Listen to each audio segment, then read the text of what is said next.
The first time we kissed? Will's eyes looked hazy and unfocused. Yes, I remember. Why do you ask? Nico forced down his growing sense of panic. Will's condition kept swinging from almost fine to ready to keel over, but the trend was definitely downward. If they kept this up, they would never make it down the river, much less to Tartarus. Meanwhile, Gorgira loomed over them on the dock. Nico tried to ignore the fluttering of the nymph's gown in the chilly breeze, the whispers swirling around him, yearning for more secrets. Because the stories help, Nico tried to sound confident. It won't take long, then we'll get in the boat and go.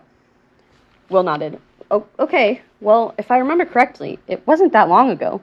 No, it wasn't, Nico agreed. Will watched Gorgira drifting around them, like a teacher monitoring a test. He put a hand on Nico's leg. We don't have to talk about this now, Nico. Yes, said Nico. We do. The whispers from Gorgira's gown reached out again. You were so alone then. Will you be alone again? Nico pushed them away. It was after Jason died. He willed his voice to stay even, not to give in to the rising sadness in his chest. Yes, said Will. Just like with Leo, you were distraught, but not angry. Not that time. You were more... He sighed. I'm not sure what to call it. I didn't know what to do. The dockboards creaked under Gorgira's feet. Do about what? About me shutting down, said Nico, like, completely.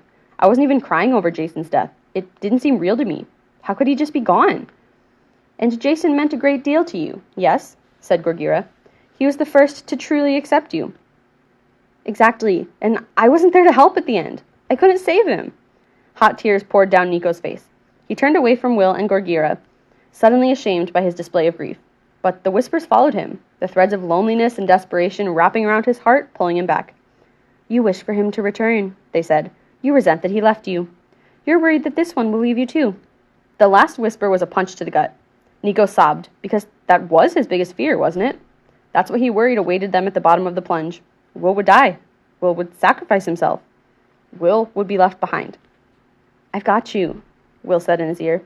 Then his boyfriend's arms wrapped around him, holding him tight. Nico turned until they were face to face, staring into each other's eyes. Nico was supposed to be nurturing Will, not the other way around, but Will always seemed to know when Nico was most vulnerable. There wasn't pity in Will's face, just concern, just care. Nico leaned forward and kissed him.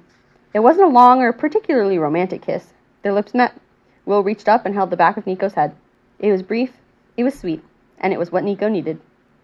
It was also exactly what Will had done for Nico that day outside the Hades cabin, shortly after they'd learned of Jason's death. Will had kissed Nico for the first time in a moment of impulsiveness, something Nico didn't know Will had in him. The kiss had been just like this one, short and sweet. Then Will had pulled away, worry on his face, an apology tumbling from his lips. Nico had stopped him, then kissed him back. In a moment so full of grief and rage and sadness, Will had given him light. Now Will pulled away. I'm right here, he promised, for whatever you need. We have each other. Nico didn't mean to laugh. It came out as a frail, brittle sound. Only a few days ago, he joked to Annabeth that her advice sounded like a Hallmark card. Now he felt like he was living in one. He was worried Will might take offense. Instead, his boyfriend only looked concerned. What is it? Will asked, wiping away Nico's tears. Nothing, he said. I just... He glanced over Will's shoulder, and his voice died. Gorgira now stood at the end of the dock, moving her hands as if working a loom. Below her, the river Acheron churned, threads of dark water weaving themselves together into a thick band, which Gorgira pulled towards her. Will turned to watch. He and Nico sat there, Nico's arm around Will's waist, as Gorgira gathered cords of woven water, stitching them into her dress. Only when the last thread disappeared into her gown did Nico realize what she was doing. Rescuing lonely souls trapped in the river of pain, adding them to her collection. When she was done, her chest heaved with exertion. Her gown's fabric had turned cloudy, whispers filling the air as the older souls greeted the newcomers.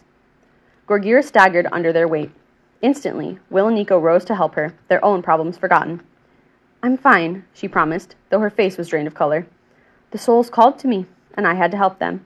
It seems your tender moment drew them here. I'm sorry, said Nico. No, it is a good thing, Gorgira said. Lonely souls finding one another is always a good thing. She gestured to the boat. She is yours. You have more than earned her. Take care of her, and she will guide you straight into Tartarus. Nico's heart leaped. Not because he was anxious to get to Tartarus, but because they might finally be making some progress. Will shifted next to him. But I didn't finish the story. Gorgira's smile was weak, but still warm. I believe you just showed me.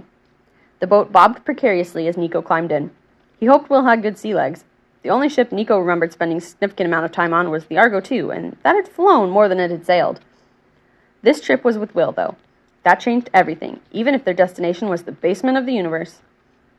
Gorgira watched them pensively as their boat drifted away from the dock. What was she thinking? Did she believe that they'd make it?